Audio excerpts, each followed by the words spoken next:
स्वागत है आपका हमारी एक नई ऐतिहासिक कहानी में।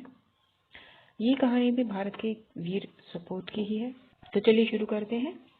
भारत के लिए मर मिटने वाले कई जासूस हुए हैं जिन्होंने अपनी बहादुरी से देश पर नजर रखने वालों को निस्तेनाबूद कर दिया था। रविंद्र कौशिक, आर्यन काव, अहमद खान, अजित डोभाल वो चंद नाम हैं जिन्होंने भारत खुफिया एजेंसी को दुनिया भर में मशहूर किया।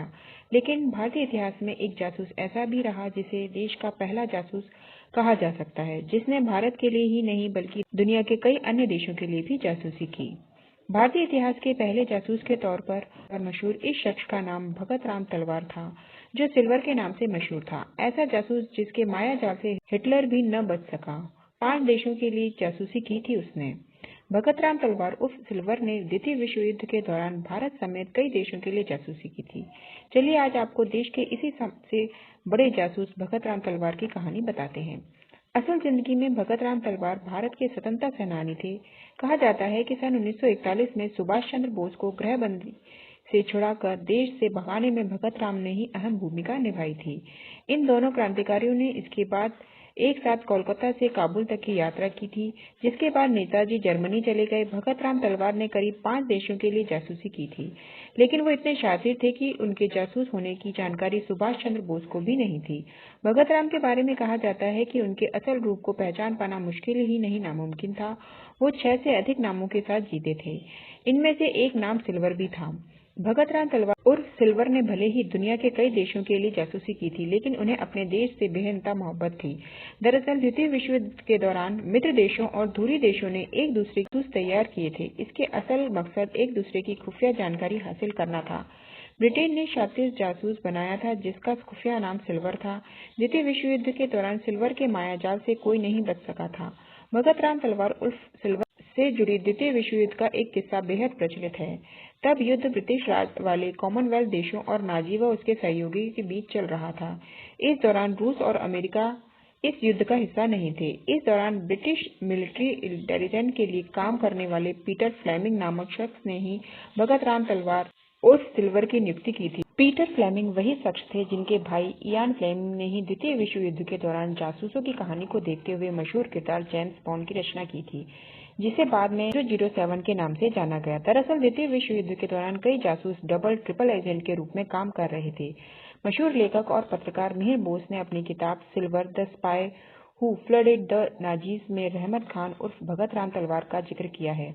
इस किताब में बताया गया है कि युद्ध के दौरान कई जासूस दोहरी भूमिका में थे और अलग अलग देशों के लिए काम कर रहे थे, लेकिन भगत राम एक ऐसे जासूस थे जो दावा करते थे कि वो 5 देशों के लिए काम करते हैं। बात 22 फरवरी 1941 की है। भगत राम को सुभाष चंद्र बोस को भगाने की जिम्मेदारी सौंपी गई थी और वो उसी को अंजाम देने में लगे हुए थे। इस बीच काबुल में स्थित इटली के दूतावास पर एक क्लीन शेव शख्स पहुंचता और गेट पर खड़े गार्ड को खान सामा के तौर पर अपना परिचय देता है, जिसे खास तौर पर राजदूत के लिए काम करने के लिए बुलाया गया था। अफगान वेशभूषा में यह शख्स एकदम पठान लग रहा था, तो गार्डों को भी शक नहीं हुआ और आसानी से अंदर जाने दिया। इस दौरान जब ये शख्स राजदूत से मिला तो राजदूत पूछा कि उसे किसने भेजा है। इस पर उसने कहा, अफगानिस्तान में मौजूद जर्मन कंपनी सिमंस के हेड हैर थॉमस का नाम लिया। इस पर राजदूत ने पूछा, किस लिए भेजा? भगत राम ने कहा, पता नहीं, मुझे बस आपको देखने के लिए भेजा गया है। ये जवाब सुनते ही इटली के राजदूत समझ गए कि ये कोई आम अफगान नहीं बल्कि कोई खास व्यक्ति है। इसके बाद राजदूत ने वहां बैठे लोगों को जाने के लिए कह दिया। इसके बाद राजदूत ने इस शख्स को अपना परिचय देते हुए कहा कि मेरा नाम पीटर क्योरिनी है और मैं इटली का राजदूत हूँ। इसके बाद इस शख्स ने अपना परिचय देते हुए कहा उसका नाम रहमत खान है और वे न तो कोई रसोइया है और न अफगान, बल्कि वो एक भारतीय है और सुभाष चंद्र बोस को काबुल लाना चाह रहा है, इसलिए वो इसमें इटली की मदद चाहता है। रहमत खान कोई और नहीं बल्कि भगत राम तलवार उर्फ सिल्वर ही था। रहमत खान और पीटर क्यूरिनी की मदद से सुभाष चंद्र बोस भारत से भागकर काबुल पहुंचे। इसके बाद इटली के राजदूत की मदद से रहमत खान और सुभाष चंद्र बोस अफगानिस्तान से निकलकर जर्मनी पहुंच गए। खैर, ये तो बात हुई सुभाष चंद्र बोस को जर्मनी पहुंचाने की, लेकिन भगत राम तलवार उर्फ रहमत खान उर्फ सिल्वर का वो किस्सा जो उन्होंने हिटलर को बेवकूफ बनाया था। पीटर क्यूरिनी से मीटिंग के बाद भगत राम तलवार सिल्वर के नाम से मशहूर हो गए और दूसरे विश्व युद्ध के दौरान सबसे महंगे जासूसों में शुमार होने लगे। सन 1941 से 1945 के बीच सिल्वर ने पैदल ही 12 बार काबुल की यात्राएं की। सन 1943 तक वो इटली, जर्मनी, रूस, जापान और ब्रिटेन के लिए जासूसी कर चुके थे, लेकिन असल में वो एक कट्टर भारतीय थे और देश की कम्युनिस्ट पार्टी के प्रति वफादार थे। कुछ महीने इटली के लिए काम करने के बाद भगतराम को जर्मनी भेजा गया। नाजियों ने उन्हें जासूसी की ट्रेनिंग देकर फिर से काबुल भेज दिया था।